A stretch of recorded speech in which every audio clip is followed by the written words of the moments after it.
मुख्यमंत्री नीतीश कुमार ने उन्हें पार्टी छोड़कर जाने को कह दिया।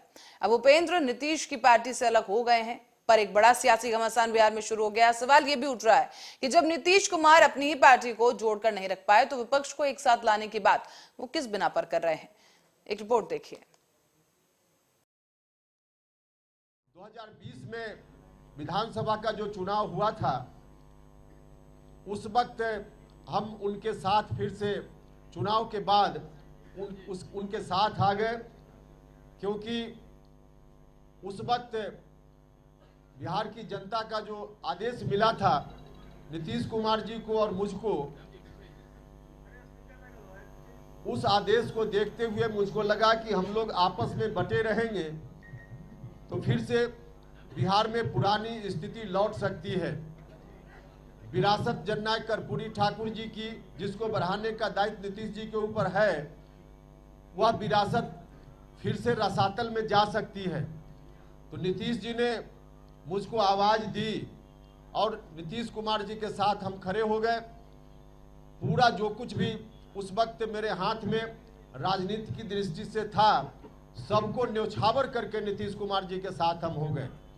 कहने वाले तो यह भी कहते हैं कि इन्होंने अपनी पार्टी को जिंदा रखने का काम किया आरएलएसपी को, लेकिन सरासर ऐसे लोग झूठ बोलते हैं, गलत बोलते हैं। उपेंद्र कुशवाहा के मन में कुछ भी नहीं था। उपेंद्र कुशवाहा ने अपना सर्वस्व राजनीति में जो कुछ भी था सब न्यौछावर करके उनके साथ आना स्वीकार किया था, और वह भी तब जब उन्होंने कहा था कि मेरे साथ आइए, और मुझको भी लगा था कि परिस्थिति वैसी है, तो उनके साथ चले गए। सब कुछ चल रहा था अपनी जगह, लेकिन बाद में चलकर जो गठबंधन पहले चल रहा था बीजेपी के साथ, उस गठबंधन से हटकर नया गठबंधन बनाने की बात होने लगी। उसको भी हमने स्वीकार किया कि चलिए पार्टी की मजबूरी है तो इस गठबंधन को भी स्वीकार करना चाहिए।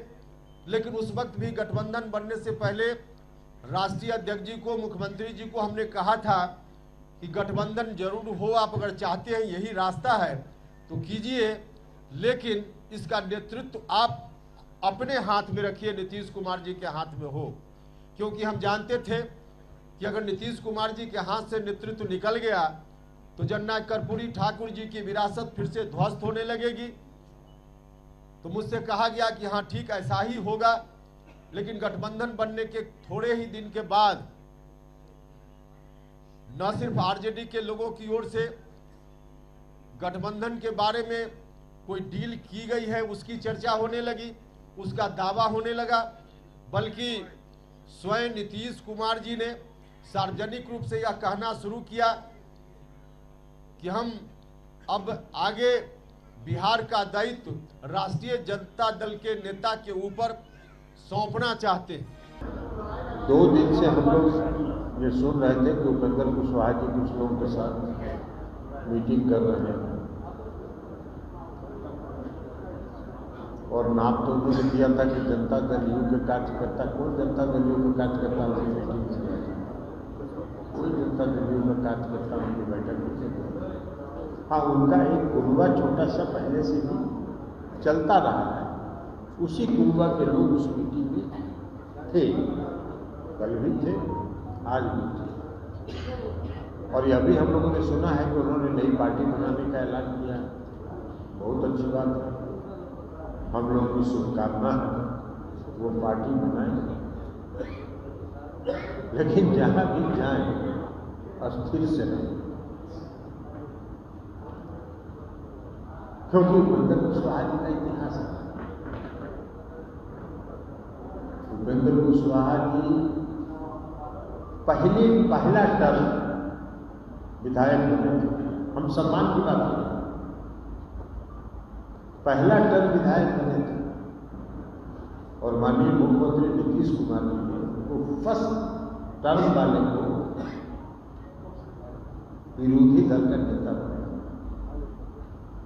वो उपनेता थे, नेता थे भी नहीं विधायक दल में। नेता का जब चुनाव हो रहा था तो 6 टर्म 7 टर्म वाले विधायक थे उस पार्टी के। कोई तैयार नहीं थे इनको नेता स्वीकार करने के लिए। तो मुख्यमंत्री जी ने उपनेता को ही विरोधी दल का नेता घोषित करवा दिया, उनको सम्मान नहीं। इसलिए कि मुख्यमंत्री जी ने उनको एक नौजवान थे, उस समय पहली बार विधायक थे, उनको आगे बढ़ाना चाहते थे, उनको सम्मानित करते हैं। फिर चले गए, बहुत अच्छा बात है, चले गए। फिर वापस आ गए, तो उन्होंने मुख्यमंत्री जी से इच्छा व्यक्त की कि हमको राज्यसभा जाना है। मुख्यमंत्री जी ने कहा चले जाइए, राज्यसभा चले गए। 3 महीना वहां रहे और राज्यसभा जाने के तीसरे महीने से उन्होंने दल विरोधी काम शुरू कर दिया। फिर चले गए। फिर इस बार बार बार आग्रह कर रहे हैं, जो हम लोग की पार्टी के वरिष्ठ नेता हैं आदरणीय वशिष्ठ बाबू के यहाँ हर हफ्ते ही जाते थे, यह आग्रह के साथ कि हमको ले ली। फिर मुख्यमंत्री जी ने ले ली। इस पार्टी में एक आदमी के पक्ष। हम तो चाहते हैं कि अधिक से अधिक लोग एकजुट हो जाए।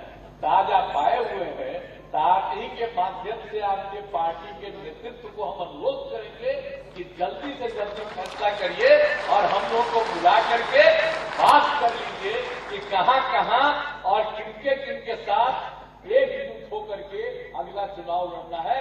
ये जिस दिन फैसला कर दीजिएगा और उसी दिन हम सब लोग एकजुट हो जाएंगे, हम मिल करके लड़ेंगे, तब जान लीजिए आप अच्छी तरह इनसे मुक्ति हो जाएगी।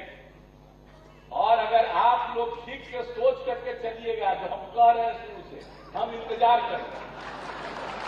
अगर मेरा सुझाव को अगर मान लीजिएगा, कहीं 100 के नीचे जाएंगे, जान लीजिए। अब मेरा मसला नहीं मानिएगा तो क्या होगा आप जानिए, आप लोग जानिए। हमको बाकी सरकार को यही कहते हैं कि जल्दी से जल्दी फैसला करें। हम जो जाके विभिन्न पार्टियों को भी हमने कहा कि भाई अलग अलग मत, तो उन लोग भी बात किया था, कुछ बातें नहीं हुई है। अब तो सब फिर बात करना चाह रहे हैं। तो कृपा करके कहेंगे कि कोई, अगर आप लोग इस बार ये सोच लीजिएगा पूरे देश के हित में, तो आपको भी फायदा होगा और देश को भी फायदा होगा।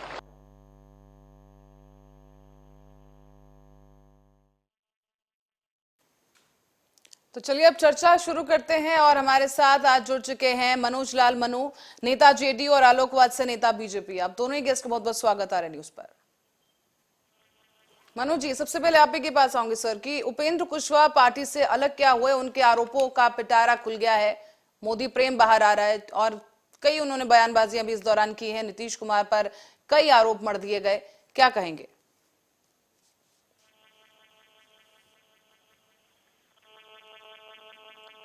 मनोज जी, तो कुछ न कुछ आरोप लगाते हैं जी, तो उनका आरोप लगाए, उनके आरोपों को कोई पार्टी ने नोटिस ही नहीं लिया, तो ऊपर क्या कहना है? उनको अपना जाना था, उनकी महत्वाकांक्षा बहुत ज्यादा थी, डिप्टी सीएम उनको बनना पर था। मनोज जी, आप तो कहीं ना कहीं यहाँ पर जिस तरह से उमेश कुशवाहा की जुबानी बोल रहे हैं, जैसे उन्होंने कहा कि वो कभी पार्टी में थे ही नहीं, उनकी बात को क्या नोटिस करना, तो क्या जेडीयू में चल क्या रहा है? कोई शो कॉज नोटिस नहीं, कुछ नहीं, कोई लिखा पढ़ी नहीं, ऐसे ही कोई भी कुछ भी कह दे रहा है और वो बंदा पार्टी से अलग हो गया है। एक बहुत बड़े नेता आपकी पार्टी से अलग हुए और आप कह रहे हैं कि उन्हें नोटिस ही नहीं कर रहे हैं, वो तो कहेंगे ही। देखिए, बहुत बड़े नेता शब्द का इस्तेमाल कहाँ से हो पा रहा है? बहुत बड़े नेता क्या थे?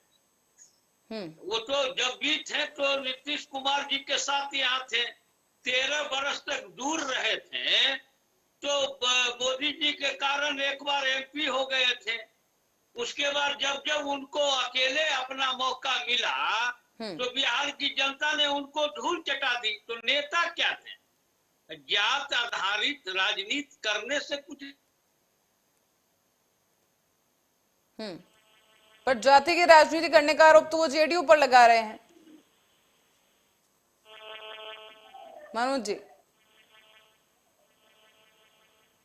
चलिए मनोज जी से दोबारा संपर्क साधेंगे। इस वक्त आलोक जी के पास चलते हैं। आलोक जी, मनोज जी को भी आपने सुना, मैं आपसे आपकी राय जानना चाहती हूँ कि उपेंद्र कुशवाहा जिस तरीके से पार्टी से अलग हुए, पहले उन्होंने पार्टी पर कई आरोप मढ़े और उसके बाद आज वो प्रधानमंत्री नरेंद्र मोदी की तारीफ करते नजर आए। उनका कहना है कि 2024 में प्रधानमंत्री पद के लिए कई उम्मीदवार घूम रहे हैं, लेकिन पीएम मोदी की टक्कर का कोई नहीं है।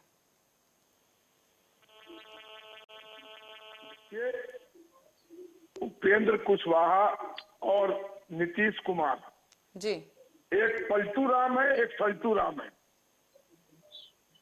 ये जो समाजवादी लोग होते हैं कुछ, ये टिक के कहीं रह नहीं सकते। कुछ दिन के बाद इनको कीड़ा काटने लगता है। उसका एक जीता जैसा उदाहरण यूपी में स्वामी प्रसाद मौर्य है और बिहार में उपेंद्र कुशवाहा है। कितनी बार इन्होंने पार्टी बनाई, पार्टी बदली, विलय किया। वही हाल नीतीश कुमार का है, कभी हमारे साथ, कभी इसके साथ, कभी उसके साथ। कुल मिला के इन लोगों का चेहरा पब्लिक में बहुत, पर आलोक जी, जो अस्थिरता दिखाई दे रही है बिहार में, चाहे बात जेडीयू की करें या फिर जैसे उपेंद्र कुशवाहा पार्टी से अलग हो गए, एक नई पार्टी उन्होंने बना ली है और बीजेपी के लिए भी वहां पर एक अलग चुनौती चल रही है। पहले नीतीश कुमार के साथ पार्टी में जुड़े और उसके बाद अब नीतीश ने आरजेडी से गठबंधन कर लिया और अब वो उनका उत्तराधिकारी भी तेजस्वी के रूप में देख रहे हैं। तो क्या बिहार में इस वक्त आने वाले चुनाव के दौरान क्या बहुत बड़ा खामियाजा नीतीश कुमार को भुगतना पड़ सकता है? देखिए, उपेंद्र कुशवाहा जी का गेम प्लान बड़ा क्लियर है। ये हमारे पार्टी में आएंगे, हमसे राजनीतिक समझौता करेंगे और ये कुछ लोकसभा की सीटें अपने पाले में कर लेंगे। अकेले दम पर इनसे कुछ नहीं होने वाला है। ये बिहार में 2 मुखिया जिता सकते हैं। पर आलोक जी, क्या अगर उपेंद्र कुशवाहा बीजेपी के साथ जुड़ना चाहेंगे तो क्या बीजेपी तैयार होगी उपेंद्र कुशवाहा को अपने साथ लेने के लिए? जैसे कि आपने भी डिबेट की शुरुआत में कहा, एक पलटू राम है और एक जो भी आपने उपाधि दी, तो क्या आप ऐसे एक इंसान के साथ जुड़ना चाहेंगे? बीजेपी की पार्टी का क्या इस पर रवैया होगा? सल्टू राम का मतलब होता है जो सदर देता है, किसी भी चीज को फिनिश कर देता है। तो इनका गेम प्लान बड़ा क्लियर है कि अपने दम पर इनसे कुछ होने वाला नहीं है। ये हमारी पार्टी में आएंगे और ये 6 सीट का डिमांड कर रहे हैं, 3-4 लेके ये संतोष कर लेंगे। उससे अपनी राजनीति को जीवित रखेंगे, क्योंकि मोदी लहर है। फिर 2024 में मोदी लहर पिछले बार से भी प्रचंड है। उसी में इनके 2-3 आदमी लोकसभा में चले जाएंगे, ये खुद भी लोकसभा में चले जाएंगे। ठीक, चलिए ठीक है, मनोज जी के पास चलेंगे। मनोज जी, आपने यहाँ पर सुना कि वो बीजेपी के साथ विलय करना चाह रहे हैं, आपका क्या मानना है? क्योंकि यहाँ पर उपेंद्र कुशवाहा भी कह रहे हैं कि जेडीयू में वो अकेले अलग नहीं हुए हैं और भी जेडीयू के नेता, विधायक, एमएलए, एमपी से उनका संपर्क है और उनके मन में भी मनमुटाव है, नाराजगी है। तो क्या कहेंगे आप? अब देखिए वो तो समय बताएगा। कल तक 2 दिन तक जो मैराथन दौड़ किए, वो उसमें तो कोई सांसद विधायक नहीं आए। राजनीति में भविष्य में क्या होगा इसको कोई नहीं कह सकता है। कल यही उपेंद्र कुशवाहा जी माननीय प्रधानमंत्री नरेंद्र मोदी जी के कार्यशैली पर आवाज उठाए थे, शिकायत दर्ज किए थे और उन्हीं के कारण पार्टी हार जाएगी ऐसा बयान दिए थे बनारस में जब प्रधानमंत्री चुनाव लड़ रहे थे। और उसके बाद वो रिजाइन दे दिए थे और आज वो नरेंद्र मोदी का गुणगान कर रहे हैं। आज भाजपा के प्रदेश अध्यक्ष खुद उनके घर पर जाकर उनसे मिल रहे हैं। तो ये सब तो तय है कि उनका यही स्थिति था, क्योंकि उनकी अपनी स्थिति तो है नहीं कि वो कुछ कर सकते हैं। तो उनको किसी के साथ जाना था और भाजपा के साथ इनको जाना था।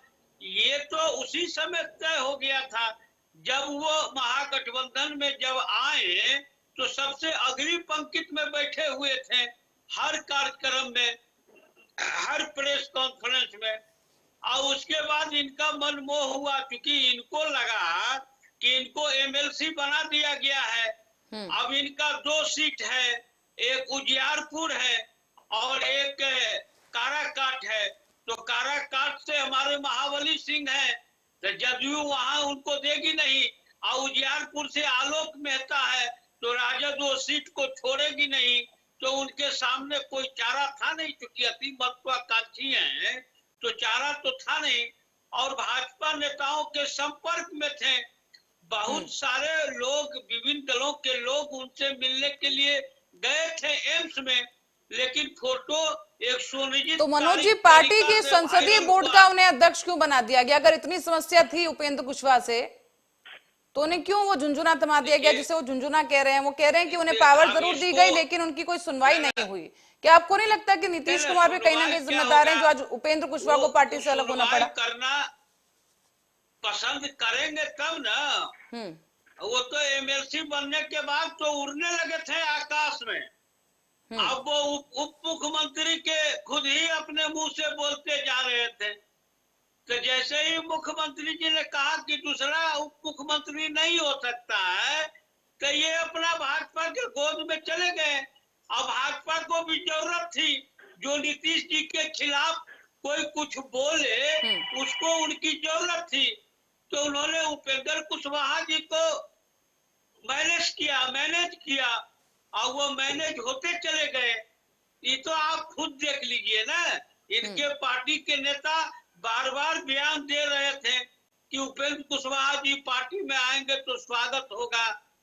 और आज अभी कुछ देर पहले बीजेपी के प्रदेश अध्यक्ष उनके आवास पर बैठकर उनसे मंत्रणा कर रहे हैं, तो उनसे मिलने के लिए गए हैं, उनका मुंह देखने के लिए। ठीक है, जवाब ले लेते हैं। ठीक है, अपना बातचीत करने के लिए। ठीक है आलोक जी, हम तो उनको शुभकामना देते हैं उनकी नई पार्टी का। ठीक है मनोज जी, लौटेंगे आपके पास। आलोक जी से मैं पूछना चाहूंगी, आलोक जी, क्या ये कहीं ना कहीं बीजेपी की रणनीति रही, जो आज उपेंद्र कुशवाहा इस तरह की बातें कर रहे हैं? और क्या उपेंद्र कुशवाहा को पार्टी में लाने के लिए, पार्टी के साथ लाने के लिए बीजेपी की तरफ से वो बोल रहे हैं वो इस तरीके से? देखिए, ये पहले भी हमारी पार्टी में आए थे, 3 MP इनके बन गए थे हमारे यहाँ, फिर ये अपने आप छोड़ के चले गए। तो मैंने कहा ना, ये समाजवादी लोग किसी विचारधारा के नहीं होते हैं। ये जिधर देखते हैं कि इनकी एडजस्टमेंट हो सकती है, ये उधर एडजस्ट हो जाते हैं, और उसी क्रम में ये भारतीय जनता पार्टी में एडजस्ट होने की कवायद कर रहे हैं। पर आलोक जी, शुरू से कई पहले भी 2009 के आसपास भी इन पर यही आरोप लगे थे पार्टी विरोधी गतिविधियों के। उपेंद्र कुशवाहा को पार्टी से सस्पेंड कर दिया गया था, तो क्या उसको इस चीज से जोड़ा जा सकता है कि शुरू से कहीं ना कहीं वो बीजेपी के लिए जेडीयू में काम कर रहे थे? ऐसा कुछ नहीं है। एक कहावत है बिहार में, जिधर देखे खीर उधर गए फिर। जहां अपने को नजर आई कुछ मिठास, उधर ही अपना पैटर्न मोड़ लिए। न जनता से कोई लेना देना, न किसी नीति से कोई लेना देना, न कोई आचार्य से, न कोई सच्चाई से। सिर्फ पर्सनल पॉलिटिक्स करना है, अपने जात के नाम पे नेता का कद बढ़ाए रखना है। उसी कवायद में हमारे यहाँ भी आएंगे। अगर हमारे शीर्ष नेतृत्व ने तय कर दिया तो 4 सीट का इनको वरदान मिलेगा, फिर इनकी राजनीति जीवित रह जाएगी, और कुछ नहीं होने जाने का है। ठीक है मनोज जी, आपसे मैं पूछना चाहूंगी, यहाँ पर उपेंद्र कुशवाहा ने एक और भी बड़ा आरोप लगा दिया कि नीतीश कुमार के, उनके जो आसपास जो लोग हैं, ललन सिंह, संजय शाह, विजेंद्र यादव, वो नीतीश कुमार को खुद से फैसले नहीं लेने देते। कितनी सच्चाई है इसमें? देखिए, ये तो आज 13 बरस पर ना आए हैं। इससे पहले तो 13 बरस करते हैं, 2013 से 11 से तो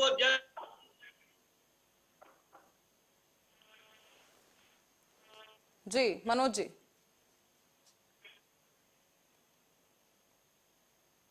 चलिए कुछ तकनीकी कारणों की वजह से मनोज जी की आवाज हम तक नहीं पहुंच पा रही है। आलोक जी, वापस आपका रुख करूंगी सर, कि आपको क्या लगता है कि जिस तरीके से जो आरोप उपेंद्र कुशवाहा लगा रहे हैं, क्या उनमें कितनी सच्चाई आपको नजर आ रही है? जैसे कि उन्होंने कहा कि नीतीश कुमार खुद से अपने फैसले नहीं ले रहे हैं, अगर लेते तो शायद उन्हें दूसरे के घर में नहीं झांकना पड़ता, अपनी ही पार्टी में उत्तराधिकारी उन्हें मिल जाता। नीतीश कुमार के पेट में दांत है। वो किसी भी परिस्थिति में सुनते सबकी हैं, लेकिन नीतीश कुमार करते अपने मन की है। इसलिए, और वो किसी के सगे नहीं है। ऐसा कोई सगा नहीं जिसको नीतीश कुमार ने ठगा नहीं। ये बिहार की राजनीति में विगत 15-17 वर्ष में देखने को मिला है, और उसी पैटर्न पे ये आगे भी चल रहे हैं। आज इनकी मजबूरी है आरजेडी के साथ रहना, तो ये उनको अपने पाले में करके आगे चलने की कवायद कर रहे हैं। अभी अगर आरजेडी चाहे तो इनको 2 मिनट के अंदर पैदल कर देगा, और ये कहीं के नहीं रहेंगे। इसलिए उस चीज को पाने के लिए इनको ये कवायद करनी पड़ रही है। ठीक है, प्रतिक्रिया ले लेते हैं। मनोज कुमार जी, आप सुन रहे थे? मनोज जी, क्या आप भी यही मानते हैं कि नीतीश कुमार कहते कुछ हैं, करते कुछ हैं, और सुनते सबकी हैं, करते अपने अलग ही मन की हैं, या कोई दबाव उन पर बनाया जा रहा है, या किसी की सुनकर वो अपने निर्णय नहीं ले पा रहे हैं या निर्णय ले रहे हैं? नीतीश कुमार जी के ऊपर कोई दबाव डाल ही नहीं सकता है। उनकी राजनीति की यही विशेषता रही है। अब इनकी बात खुद ही सुन लीजिए ना। ये तो खुद ही बोल रहे हैं कि समाजवादियों का कोई स्थिति नहीं है, वह इस तरह के हैं, वो अब आएंगे बीजेपी में, उनको 5 सीट 6 सीट मांगेंगे, 2-3 सीट देंगे, इनकी राजनीति चलेगी। तो ये तो खुद ही वैसे आदमी को तरजीह दे रहे हैं ना। ये तो खुद आके वैसे आदमी के पैर पर गिर रहे हैं। आज तो संजय जायसवाल, इनके पार्टी के प्रदेश अध्यक्ष, खुद उपेंद्र कुशवाहा के पैर पर आके गिर गए। उपेंद्र कुशवाहा उनके घर पर नहीं गए हैं, और यहाँ बैठकर ये उपेंद्र कुशवाहा को समाजवादी है, इनका यही स्थिति है। तो भाजपा का क्या स्थिति है सो बताइए ना। भाजपा तो खुद जाके उपेंद्र कुशवाहा के पैर पर गिर गई। आज तो सारे मीडिया में अभी चल रहा है कि संजय जायसवाल जी उपेंद्र कुशवाहा के घर पहुंचे, राजनीतिक स्थिति मंत्रणा हो रही है, उपेंद्र कुशवाहा उनके घर पर नहीं गए। तो भाजपा अपना चाल और चरित न सुधार ले, दूसरे के चाल और चरित को सुधारने की क्या जरूरत पड़ी हुई है? जब एक तरफ वो उपेंद्र कुशवाहा को कह रहे हैं कि राजनीति में बनना चाह रहे हैं, उनको 2-3 सीट दे देंगे, और 2-3 सीट देंगे क्या, वो तो इनके प्रदेश अध्यक्ष उनके पैर पर जाके अभी गिर गए। ठीक है, जवाब ले लेते हैं। ठीक है, ठीक है मनोज जी। आलोक जी, इस पर आप क्या कहेंगे? यहाँ पर मनोज जी ने एक बड़ी बात कही है कि क्यों आपकी तरफ से वहां पर पहल हुई है। यहाँ पे देखिए, नरेंद्र मोदी और नरेंद्र मोदी के सिपाही और सिपा सलार आज इस देश में किसी के पैर पर गिरने की बात नहीं कर सकते। बातचीत का क्रम उनके सिफारसार हैं, पैर पे गिरने वाली बात नहीं है। आवास पर गए ना भाई, कोई उपेंद्र कुशवाहा जी, ठीक है, जवाब दीजिए आलोक जी, क्यों पहुंचे आपके प्रदेश अध्यक्ष वहां पर? नीतीश कुमार लालू यादव क्या गए ना अपनी सीट बचाने के लिए, चर्चा तो कीजिए। अपनी सीट बचाने के लिए नीतीश कुमार लालू यादव क्या गए ना, तो भाई क्या ये किसी से छिपा हुआ है? तो क्या आप मानते हैं कि बीजेपी को उपेंद्र कुशवाहा की जरूरत है बिहार में? इसीलिए आपकी तरफ से ये पहल की गई है कि आप शायद इंतजार कर रहे थे कि कब वो पार्टी से हटें और कब हम वहां पर पहुंचे। जहां घोर जातिवादी काम हो रहा हो, अगर नीतीश कुमार हमारे यहाँ आना चाहते हैं तो उनका स्वागत है। एक वर्ग को लेके जोड़ेंगे, उससे कुछ फायदा ही होगा, घाटा नहीं होगा। नीतीश कुमार की बात कहाँ हो रही है? उपेंद्र कुशवाहा को आप एक जातिवादी नेता कह रहे हैं, और आपके प्रदेश अध्यक्ष उनके आवास पर जा रहे हैं। उपेंद्र कुशवाहा नहीं गए थे भाजपा कार्यालय में उनसे मिलने के लिए। तो सबसे बड़ा जातिवाद तो आपने फैला रहे हैं भाई, दूसरा आदमी कौन फैला रहा है? इसके मतलब कि नरेंद्र मोदी के नाम पर आपको विश्वास नहीं है। इसीलिए अगर उपेंद्र कुशवाहा किसी आपके से नजर मिलना में क्या जातिवादी जातिवाद नेता फैलाना है है? तो वो गए उनके पैर पर गिरने के लिए। किसी से मिलना और हम जातिवाद खुद ही कह फैलाना रहे है? हैं कि उनको 2-3 सीट दे देंगे, हम तो नहीं कह रहे हैं। इसका मतलब कि जातिवाद का समर्थक आप भी हैं। किसी से मिलना जातिवाद फैलाना है? आप अरे लीजिए, घोर जातिवाद आप, पलट दिए। घोर जातिवादी आप लोग हैं, घोर जातिवादी राजद है। गया वो बीमार थे क्या? यहाँ तो सबका साथ, उपेंद्र सबका कुशवाहा जी विश्वास, हॉस्पिटल में भर्ती थे क्या? सबका कि विकास गए वाली थे पार्टी देखने है। के लिए। देर से करता किसके साथ मिलना? अगर कोई जातिवाद नहीं है तो दूसरा कोई मिलता है तो पेट में दर्द क्यों हो जाता है? कहाँ किसको दर्द हो रहा है? यहाँ उपेंद्र कुशवाहा कल ही पार्टी छोड़े हैं। पूरा बिहार और देख रहा आज है आप कि कह आप रहे हैं घोर कि बहुत बड़े जातिवादी कर रहे हैं। नेता उनका कुछ समाजवादियों का कोई कर्म धर्म नहीं है और आपके अध्यक्ष जाके उनसे मिल रहे हैं। अगर उपेंद्र कुशवाहा आपके कार्यालय में जाकर या प्रदेश अध्यक्ष के घर पर मिले रहते तो कोई बात था। वो तो खुद संजय जायसवाल जाके मिल रहे हैं।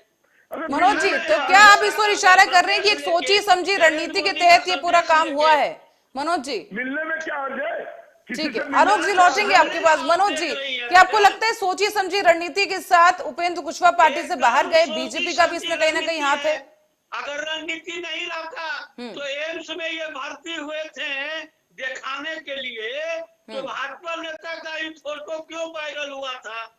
क्यों इनके बिहार के नेता डेली कूद के बयान दे रहे थे कि उपेंद्र कुशवाहा भी आएंगे तो बड़े भाई के रूप में उनका स्वागत करेंगे? और आज तो बीजेपी ने अपनी सारी हद को पार कर दिया ना।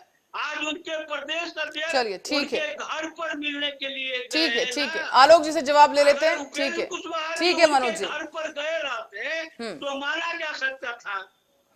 ठीक है, ये तो आलोक जी, ठीक ठीक है मनोज जी, प्रतिक्रिया ले लेते हैं। ठीक है, बचा है मैडम, कुछ नहीं किसी बचा से मिलने जुलने है। में बिहार की कोई जनता हर्ज ने नहीं है। देख लिया। ठीक है, एक तरफ यही कह रहे हैं कि उपेंद्र कुशवाहा जातिवाद के नेता हैं, तो जातिवाद के नेता है तो क्यों उनको ठीक है गोदी मनोज में जी, लेने इस पर के भी लिए आएंगे, जा रहे हैं? जातिवाद की बात जो आप कर रहे हैं उस पर भी आएंगे। आलोक जी से पहले जवाब ले लेते हैं। आलोक जी, मैंने क्या आप भी मानते हैं कि ये तय रणनीति के तहत हुआ है? बिल्कुल तय रणनीति के तहत नहीं हुआ है। उनकी महत्वाकांक्षा के कारण हुआ है। उनको लगा कि उनकी महत्वाकांक्षा की पूर्ति नीतीश कुमार के पार्टी में नहीं हो रही थी और आने वाला भविष्य में भी लगता था कि वो दाब दिए जाएंगे, इसलिए उन्होंने उपेंद्र कुशवाहा आप जो बार बार इस बात पर जोर दे रहे हैं कि कुशवाहा को बीजेपी की जरूरत है, तो क्या आप ये नहीं समझते कि बीजेपी कुशवाहा के साथ लेकर बिहार में जो चुनाव होने जा रहे हैं 2024 के हों या 25 के जो हों, उन पर सियासी नया पार लगाने की फिराक में है? सियासी नैया पार लगाने की फिराक में है बीजेपी पार्टी उपेंद्र कुशवाहा के साथ मिलकर। हमें अपने कल्याणकारी योजनाओं पर विश्वास है, नरेंद्र मोदी जी के नेतृत्व पर विश्वास है और हमें इसीलिए उपेंद्र कुशवाहा के घर पर जा रहे हैं। हमें अपने इसीलिए उनके पैर पर गिर रहे हैं कि इस पर विश्वास है। और आप तो खुद पकड़ा गए, अभी तो खुद आप बोल रहे हैं कि बहुत महत्वाकांक्षी है, बहुत जातिवादी है, तो ऐसे व्यक्ति के यहाँ जाने की क्या जरूरत थी? ठीक है, अगर उपेंद्र कुशवाहा आपके यहाँ जाते तो कोई बात माना जाता। इसके मतलब कि आप खुद उनको इस चीज को बढ़ावा दे रहे हैं, दूसरे पर मनोज जी, जब उपेंद्र कुशवाहा पार्टी में थे, वो हिस्सेदारी मांग रहे थे, तो पार्टी ने उन्हें संसदीय अध्यक्ष जो है चुन लिया गया, उन्हें झुंझुना थमा दिया गया, जिसके बारे में वो कहते रहे कि उनको पावर दी गई लेकिन उनकी कोई सुनवाई नहीं हो रही है। उन्होंने बल्कि ये भी किस्सा जो सुना दिया कि गांधी मैदान में उस कुर्मी रैली की भी उन्होंने याद दिला दी, जहां पर नीतीश कुमार अपना हिस्सा मांग रहे थे लालू प्रसाद यादव से। कुर्मी रैली या कोई रैली हुआ था तो उसमें उपेंद्र कुशवाहा का क्या कर्म था? वो क्या वो रैली को आयोजित किए थे? लेकिन वो उस बात की ओर इशारा कर रहे हैं कि जब नीतीश कुमार ने अपना अधिकार मांगा और आज जब वो अपना अधिकार मांग रहे हैं तो वो कैसे गलत होगा? मांगेंगे। आश्चर्य वाली बात मैडम, आप लोग भी मैंने इस बात को कह रही है। वो तो 2011 से जो गए तो उसके बाद तो ये 2023 में 22 में आए ना, 11 वर्ष तक तो पार्टी में उन्होंने कुछ किया ही नहीं, तो फिर किस चीज का हिस्सेदारी? और राजनीति में कोई हिस्सेदारी होती है? राजनीति में यही हिस्सेदारी होती है कि अगर आप काम कर रहे हैं तो फिर आपको उपेंद्र सम्मान कुशवाहा ये क्यों मिलता कह है। रहे हैं कि वो भीख नहीं मांग रहे, अधिकार चाहते हैं? उन्हें उनका अधिकार नहीं दिया जा रहा, उनकी बात नहीं सुनी जा रही, उन्हें पद पर तो बिठा दिया गया, लेकिन उस पद के जो अधिकार हैं उसका वो इस्तेमाल ही नहीं कर पा रहे। क्या अधिकार रहेगा ये ना आप हमको बताइए। उनका क्या योगदान रहा पार्टी के अंदर? 11 वर्ष के बाद आए और संसदीय बोर्ड के अध्यक्ष बन गए, अब बिहार विधान परिषद के सदस्य बन गए। ये उनके लिए कम बड़ी बात है क्या? किसने बनाया? इतना उनको आपकी कर पार्टी दिया ने गया। बनाया। 11 वर्ष तक आपके जो नेता ने नीतीश बनाया। कुमार के नीतीश खिलाफ कुमार ने रहे बनाया। और उसके बाद आने के बाद उनको स्वागत करके गले लगा के उनको दिया संसदीय बोर्ड। आप लोग भी राजनीति जानती हैं, संसदीय बोर्ड का कब महत्व होता है कि जब चुनाव होता है। अभी कहाँ चुनाव हो रहा था कि उनका महत्व नहीं था? महत्व नहीं था तो उनको एमएलसी क्यों बना दिया गया? ये सवाल तो आपको उनसे पूछने चाहिए कि आरोप यहाँ पर मैं नहीं लगा रही, उपेंद्र कुशवाहा की तरफ से आरोप आए हैं कि नीतीश कुमार खुद से अपने फैसले नहीं ले रहे हैं, उनकी बात को नहीं सुना जाता है, बात दबा दी जाती है उनकी। संसदीय बोर्ड का चेयरमैन बना दिए। ठीक है आलोक जी, आपको पूछ के बनावेंगे क्या? ठीक है जरा आपको मनोज जी सुन लीजिए उनकी बात। ठीक है आलोक जी, बनावेंगे क्या? वो पार्टी में आए तब न बनाया गया। वो पार्टी में आए तब न बनाया गया। ठीक है मनोज जी सुन लेते हैं आलोक जी। ठीक है मनोज जी, आलोक जी को बात पूरी करने दीजिए। कभी नहीं गए। ठीक है। और लेकिन संजय जायसवाल उपेंद्र कुशवाहा के पैर पर जाके आज गिर गए। आपने अपना ना आप देखिए ठीक। क्यों बनाया ये आप कौन होते हैं पूछने वाले? आलोक जी, आलोक जी आपका क्या मानना है जिस तरीके की बयानबाजी उपेंद्र कुशवाहा की तरफ से की गई है? और नहीं जानते हैं। अब तो जी। उपेंद्र कुशवाहा समाप्त हो गए। अब तो जदयू से उनका कुछ लेना देना ही नहीं है। अब किसी को कहीं जाना है मैडम तो बिना बयानबाजी किए हुए कैसे जाएंगे? अब उसको बयानबाजी नहीं करते हैं तो प्रेस मीडिया उनको नहीं लेता तो ये हॉस्पिटल में नहीं भर्ती होते तो भाजपा के ये चिरकुट नेता उनसे मिलने के लिए नहीं जाते तो वो फोटो वायरल नहीं होता तो भाजपा वाले उपेंद्र कुशवाहा को अपने यहाँ बुलाने के लिए गुणगान नहीं करते, तो बयानबाजी नहीं करते हैं। तो आज संजय जायसवाल ऐसे कद्दावर नेता आज उनके पैर पर जाके गिरते हैं। फिर आप गलत बात बोल रहे हैं। इसीलिए वो अपना बयानबाजी कर रहे हैं। पर मनोज जी अभी एक तरफ आप कह रहे हैं कि उपेंद्र कुशवाहा की कोई सियासी जमीन नहीं है, दूसरी तरफ आप कह रहे हैं बीजेपी के प्रदेश अध्यक्ष उनके पैरों में गिर रहे हैं। क्यों गिर रहे हैं फिर वो? अगर उनका सियासी ग्राफ इतना है ही नहीं, उनकी पकड़ इतनी नहीं है, तो क्यों बीजेपी वहां पर पहुंच रही है? होगा कि उपेंद्र कुशवाहा के जरिए हम नीतीश कुमार पर हमला कर सकते हैं। पार्टी में कुछ रखा जाता है शिखंडी ना, तो उस शिखंडी को बीजेपी अपना रख के इनके ऊपर वार करवाने के लिए है। तो इनको पता ही नहीं है बीजेपी वाले को कि ये बिहार है, ये कर्पूरी ठाकुर की भूमि है, ये जयप्रकाश की भूमि है, ये लोहिया की कर्मस्थली है, ये गांधी की कर्म भूमि है। ठीक है मनोज जी, अब आलोक जी से प्रतिक्रिया ले लेते हैं। ठीक है मनोज जी, मैंने आपको सुन लिया है। आलोक जी के पास जाना चाहूंगे। आलोक जी आपसे बात पूरी कीजिए। बार बार गलत बयानी कर रहे हैं कि संजय जायसवाल जी उनके पैर में गिर गए। फोटो दिखाइए। बयानबाजी कर रहे हैं, उपेंद्र कुशवाहा गए हैं। आपको पता है कि आज संजय जायसवाल उनके आवाज पर गए हैं। हम तो किसी के यहाँ जा सकते हैं, उपेंद्र किसी से मिल सकते हैं। मनोज जी उन्हें बात पूरी कर लेने दीजिए। ठीक है जी आलोक जी, उपेंद्र कुशवाहा जाति आपने क्यों उनको सिर पे बैठाया? आपने क्यों संसदीय दल का नेता बनाया? आपने क्यों एमएलसी बनाया? मैगी खाने के लिए इसका जवाब है आपके पास। आलोक जी आप क्या मानते हैं? आलोक जी आप क्या मानते हैं कि क्या बिहार में फिर से वही जाति की राजनीति हो रही है? कल तक नीतीश लालू पर यादवों के उत्थान की बात कर रहे थे, उन पर कुर्मी समाज को आगे बढ़ाने का जो है आरोप सामने आ रहा था, और कोयरी समाज की उपेक्षा हो रही थी नीतीश कुमार के राज में, जैसे कि उपेंद्र कुशवाहा ने आरोप लगाया है। तो क्या आपका भी यही मानना है? ये सारे लोग जातिवादी नेता हैं। और ये तब जात काहे की के लिए राजनीति गए पिछले बीजेपी के नेता? 20-25 साल से कर रहे हैं। वहाँ एक ही पार्टी है, अभी तो जातिवादी भारतीय के जनता पोषक पार्टी। ना है। सबका साथ, मैडम सबका उनको विश्वास, पूछिए ना। सबका विकास। हम कोई जातिवादी पार्टी नहीं, पॉलिटिक्स नहीं करते। तो काहे के लिए बोल रहे थे कि उपेंद्र कुशवाहा का स्वागत है भाजपा में? तो क्या बीजेपी की अभी तरफ आप से कह रहे हैं इस कि पूरे जो जातिवादी नेता- उपेंद्र कुशवाहा ने पार्टी अलग बनाई है उसमें बीजेपी का आप कितना हाथ मान रहे हैं? क्या ये कोई कोई हाथ सियासी नहीं। गठजोड़ को तोड़ा जा सके? क्या इस रणनीति के तहत कार्य किया गया है? कोई ऐसा हमारा हाथ नहीं है, वो उनका व्यक्तिगत फैसला है। पर जब उपेंद्र कुशवाहा बीजेपी में नहीं जा सकते तो फिर मोदी के इतने करीब कैसे हो रहे हैं? वो आज इतनी जो बयानबाजी उन्होंने की है, और एक समय वो भी था कि उन्हें फूटी आंख बीजेपी नहीं सुहा रही थी। हो सकता है उनको हमारे यहाँ ही राह नजर आ रही हो, इसलिए वो गुणगान करेंगे, तब शायद यहाँ पर प्रश्रय मिले। ये इंडिकेट करता है इस बात को। पर आप क्या पहले भी मानते हैं थे। कि क्या नहीं तो- उपेंद्र कुशवाहा की बिहार से सियासी जमीन बची है? और अगर बची है तो फिर 9 चुनावों में उन्हें जिस तरह से 2 बार हार मिली है और जिस तरीके से 2 बार ही वो जीत पाए हैं, खैर ज्यादातर वो हारे हैं, तो क्या आपको लगता है उनकी नई पार्टी किसी तरह का फायदा उन्हें पहुंचा पाएगी उनके सियासी करियर को?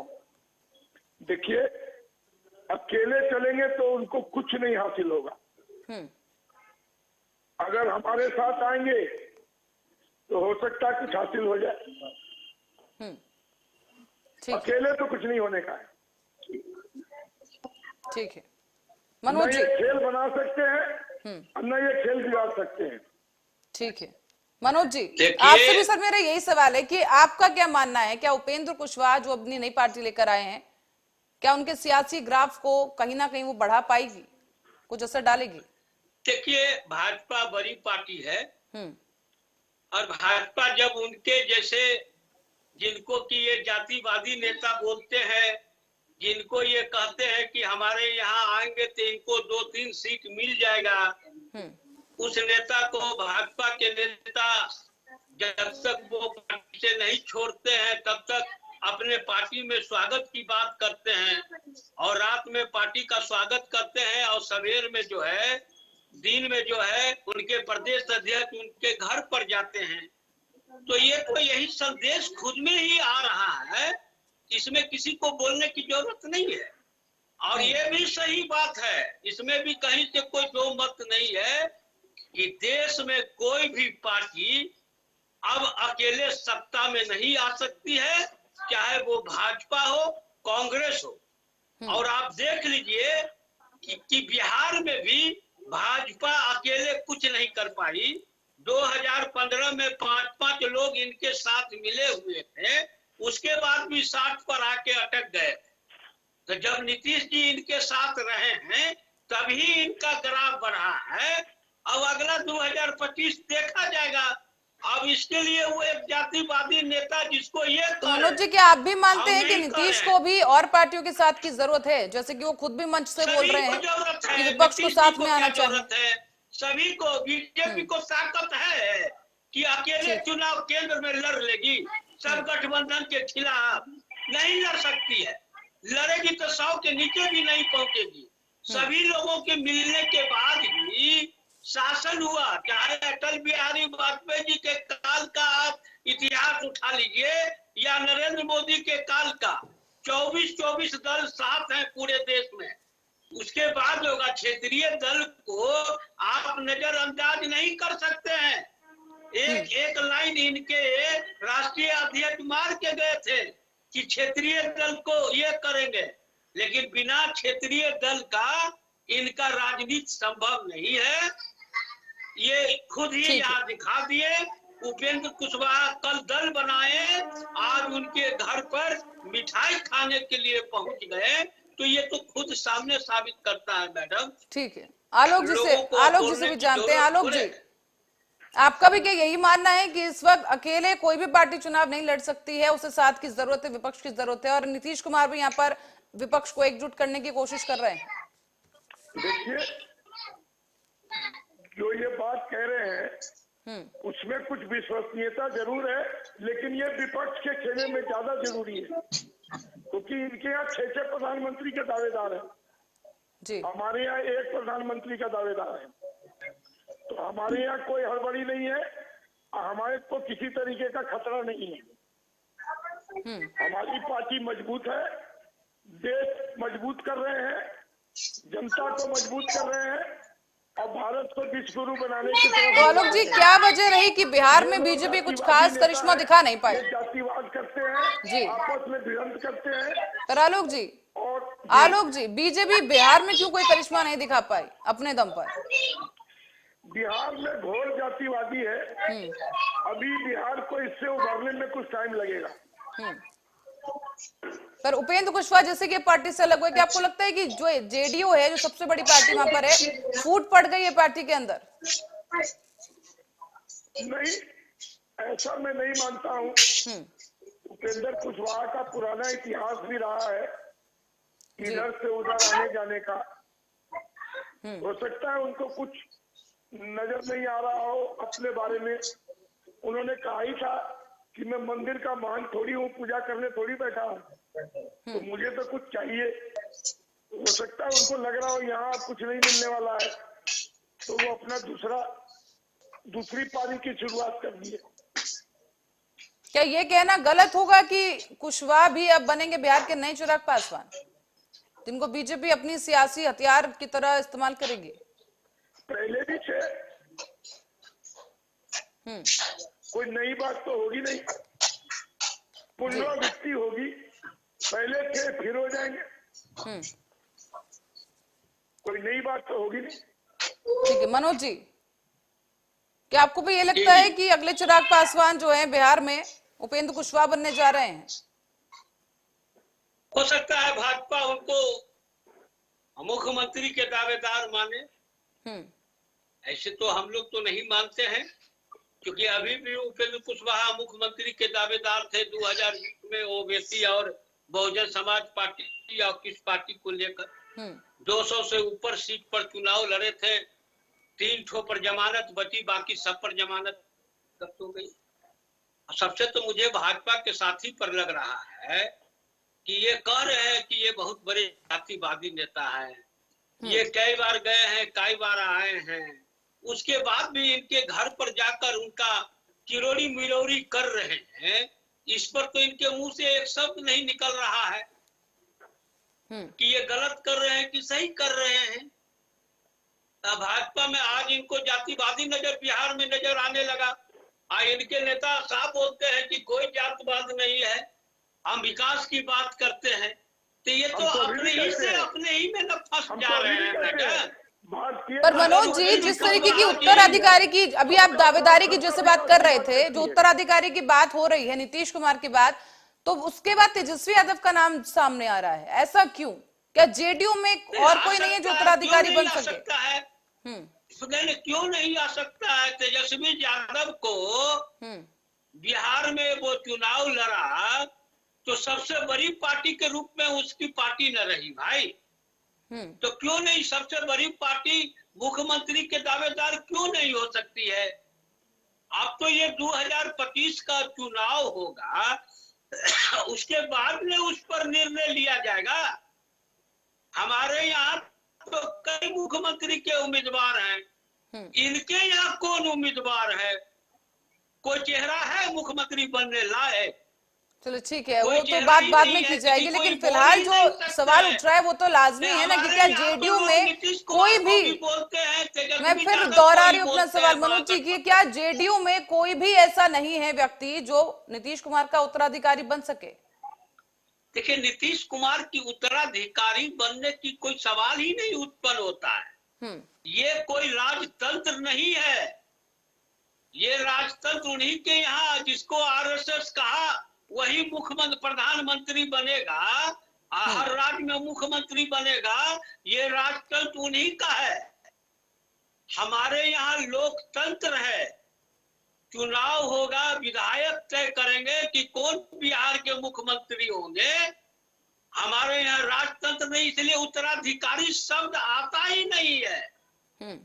जब आप चलते हैं गठबंधन में चलते हैं तो गठबंधन की साथियों की भी बात करते हैं ना। इतिहास में गवाह है 2015 में भाजपा उपेंद्र कुशवाहा, जीतन राम मांझी, रामविलास पासवान सब कोई चुनाव लड़े नरेंद्र मोदी के नेतृत्व में, न कि बिहार के किसी मुख्यमंत्री नेता के नेतृत्व में। नतीजा हुआ कि 60 पर सारे लोग अटक गए। तो इसीलिए हम उत्तराधिकारी शब्द कहाँ हम यूज करते हैं। उत्तराधिकारी तो आरएसएस तय करती है ना कि उसका उत्तराधिकारी कौन होगा। आप ही लोग मीडिया वाले बोलते हैं ठीक है मनोज जी कि फलना मुख्यमंत्री के उत्तराधिकारी फलना हो गए हैं। तो ये तो भाजपा में ही ये काबिलियत होती है और किसी दूसरे दल में नहीं होती है। दूसरे दल में लोकतंत्र है और वहाँ जो है सो आरएसएस तंत्र है। तो दोनों में अंतर ही होगा। हम लोगों को कोई उत्तराधिकारी की जरूरत नहीं है। पर जरूरत तो आपको भी पड़ी, तब भी बीजेपी के साथ गठबंधन में आप गए। आज जिस बीजेपी की आप बुराइयां कर रहे हैं यहाँ बैठकर, हम मुख्यमंत्री थे, हमारे नेतृत्व में चुनाव हुआ। अभी बताइए ना, जब नीतीश कुमार तो उनके नेतृत्व में उनके गठबंधन में नहीं ना है। इनको है किसी का मुख्यमंत्री का नाम घोषणा करने का, नहीं कर सकते हैं। नरेंद्र मोदी और अमित शाह के नेतृत्व में ये विधानसभा का चुनाव लड़ेंगे। लिख लीजिए।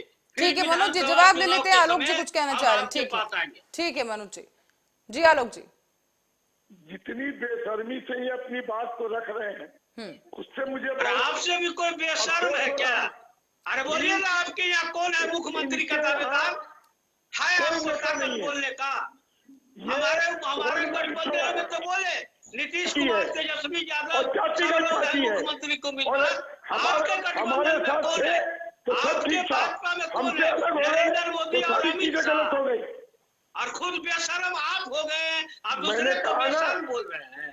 आप बोल रहे थे तो मैं सुन रहा था, अब आप चुपचाप सुनिए। बेशर्म बोलिएगा, आप बेशर्म बोलिएगा। ठीक है मनोज जी, सुन लेते हैं आलोक जी। ठीक है मनोज जी, सुन लेते हैं। आप बोल रहे थे, आलोक जी सुन रहे थे। ठीक है, ऐसा कोई ठगा नहीं जिसको नीतीश ने ठगा नहीं। ये घोर जातिवादी पार्टी है और इनके यहाँ कोई नेता नहीं है, कोई दूसरा कमान नहीं है। जिसको मर्जी कभी ललन सिंह को निकाल देते हैं, कभी ललन सिंह को ले आते हैं, नीतीश कभी कुमार ललन सिंह को बिना शर्त समर्थन करने के लिए। उस समय आपको शर्म नहीं आ रहा था। कभी नीतीश कभी ललन सिंह के पिछवाड़े लात मार के फेंक देते हैं, फिर ललन सिंह को ले आते हैं। कभी उपेंद्र कुशवाहा को फेंक देते हैं, फिर ले आते हैं। तो इनके यहाँ पे सब लगातार हो रहा है। ले आता नहीं है, ले आता नहीं। आप कैसे संजय पासवान आपको गाली दे के गए हैं, आप फिर संजय पासवान को ले आए और एमएलसी बना दिए। उस समय कहाँ गई आपकी बेशर्मी? ठीक है मनोज जी, मैं चाहूंगी आप मुद्दे पर ही रहे। आलोक जी, मैं चाहूंगी मुद्दे पर ही रहे सर। पकड़ के माफी मांगे थे। ठीक है आलोक जी, कुशवाहा की अगर हम बात करें, उपेंद्र कुशवाहा 14 साल में 3 बार पार्टी बना चुके हैं। कभी वो एनसीपी के साथ गए, कभी फिर वो राष्ट्रीय समता पार्टी बनाकर आए, जेडीयू के खिलाफ लड़े और फिर 2009 में वो जेडीयू के साथ आ गए। फिर 2011 में पार्टी विरोधी गतिविधियों के चलते सस्पेंड कर दिए गए और आज एक बार फिर एक अलग पार्टी उन्होंने बना ली है। क्या लगता है ये पार्टी कहां तक जाएगी? देखिए, ये लोग धूलमुल राजनीति करने वाले हैं, चाहे वो जदयू के लोग हो, चाहे उपेंद्र कुशवाहा हो। ये जितने दिन दूसरी पारी में मुख्यमंत्री रहे, हमारी कृपा पर रहे, हमारे पास मेजोरिटी थी। ये बहुत कम सीट पे थे, लेकिन फिर भी हमने धर्म निभाया और इनको मुख्यमंत्री बनाया।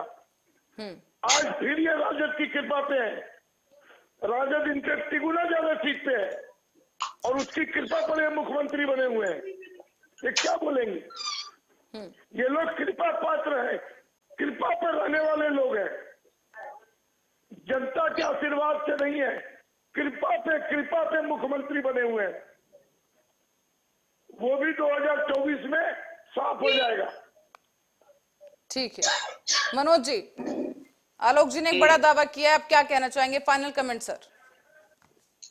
देखिए, इनके दावा का क्या होगा। 2015 में नरेंद्र मोदी का 100 सभा कराए, सरकार बना रहे थे और 60 पर अटक गए। तो इनके दावा को बिहार की जनता जवाब देगी, हम लोग कोई जवाब नहीं देने वाले हैं।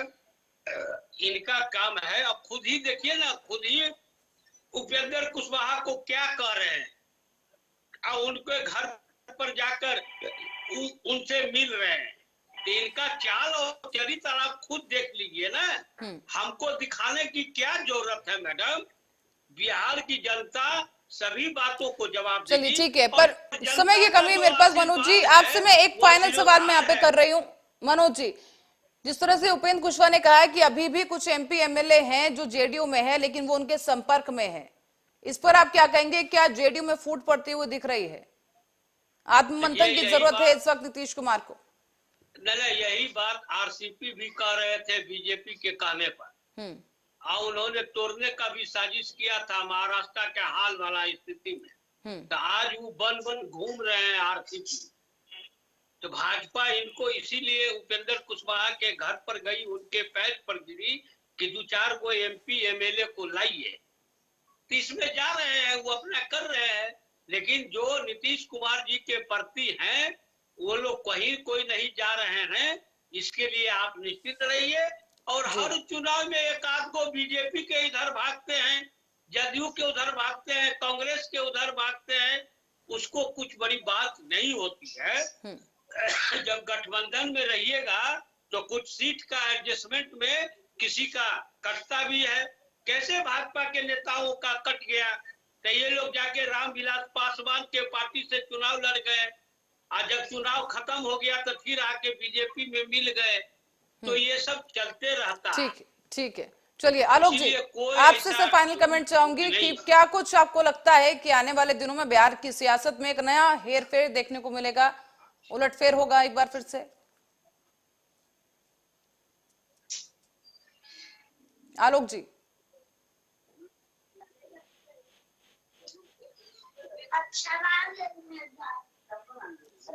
चलिए आलोक जी से फिलहाल हमारा संपर्क नहीं हो पाया, लेकिन आप दोनों गेस्ट का बहुत बहुत धन्यवाद हमारे साथ चर्चा पर जुड़ने के लिए। दर्शकों को बता दें कि उपेंद्र कुशवाहा पार्टी से अलग हो गए, एक नई पार्टी बनाकर मैदान में आ चुके हैं। हालांकि उनका सियासी सफर अगर देखा जाए तो 14 साल में 3 बार पार्टी बना चुके हैं, पर उनके सियासी ग्राफ पर कोई खास असर पड़ा नहीं है। अब ये नई पार्टी उपेंद्र के सियासी सफर को किसने मुकाम पर ले जाएगी, ये देखने वाली बात होगी। और दूसरी ओर जो जेडीयू में मौजूदा फूट के संकेत कुशवाहा ने दे दिए हैं, क्या वो सीएम नीतीश के लिए बड़ी चुनौती बन जाएगा? और क्या 2024 और 25 चुनाव पर इसका कोई खास असर पड़ेगा, ये देखने वाली बात होगी। चक्रों में आज मेरे साथ इतना ही। देश और दुनिया की तमाम खबरों के लिए देखते रहिए आर्या न्यूज।